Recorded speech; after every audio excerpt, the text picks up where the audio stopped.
1 Samuel, chapter 19, verse 1. And Saul spake to Jonathan his son, and to all his servants, that they should kill David. Verse 2. But Jonathan Saul's son delighted much in David. And Jonathan told David, saying, Saul my father seeketh to kill thee. Now therefore, I pray thee, take heed to thyself until the morning, and abide in a secret place, and hide thyself. Verse 3. And I will go out and stand beside my father in the field where thou art. And I will commune with my father of thee.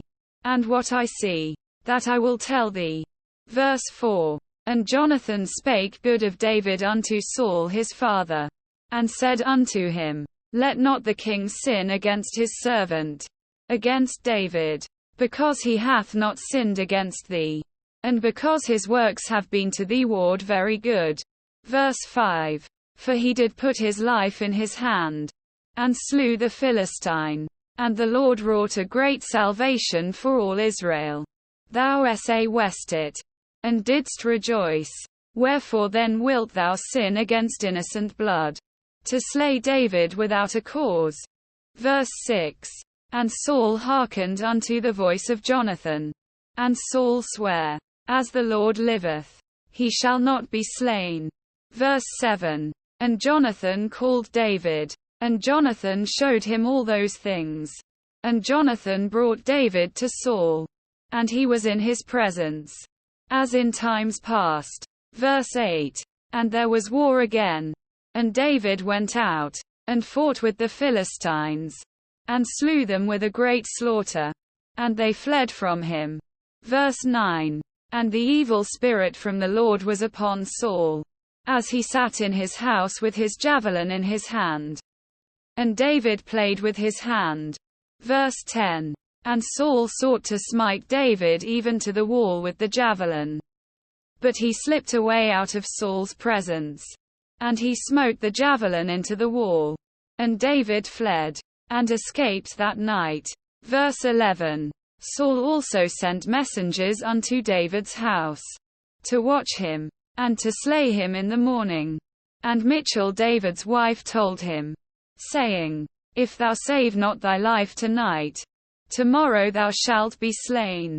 Verse 12. So Michal let David down through a window, and he went, and fled, and escaped. Verse 13. And Michal took an image, and laid it in the bed, and put a pillow of goat's hair for his bolster, and covered it with a cloth. Verse 14. And when Saul sent messengers to take David, she said, He is sick. Verse 15. And Saul sent the messengers again to see David, saying, Bring him up to me in the bed, that I may slay him. Verse 16. And when the messengers were come in, behold, there was an image in the bed, with a pillow of goat's hair for his bolster. Verse 17. And Saul said unto Michal, Why hast thou deceived me so, and sent away mine enemy, that he is escaped? And Michal answered Saul, He said unto me, Let me go. Why should I kill thee? Verse 18. So David fled, and escaped, and came to Samuel to Ramah, and told him all that Saul had done to him. And he and Samuel went and dwelt in Naioth. Verse 19. And it was told Saul, saying, Behold, David is at Naioth in Ramah. Verse 20. And Saul sent messengers to take David. And when they saw the company of the prophets prophesying, and Samuel standing as appointed over them, the Spirit of God was upon the messengers of Saul, and they also prophesied. Verse 21. And when it was told Saul, he sent other messengers, and they prophesied likewise. And Saul sent messengers again the third time, and they prophesied also. Verse 22. Then went he also to Ramah, and came to a great well that is in Sechu. And he asked and said, Where are Samuel and David? And one said, Behold, they be at Naioth in Ramah. Verse 23. And he went thither to Naioth in Ramah. And the Spirit of God was upon him also. And he went on, and prophesied, until he came to Naioth in Ramah. Verse 24.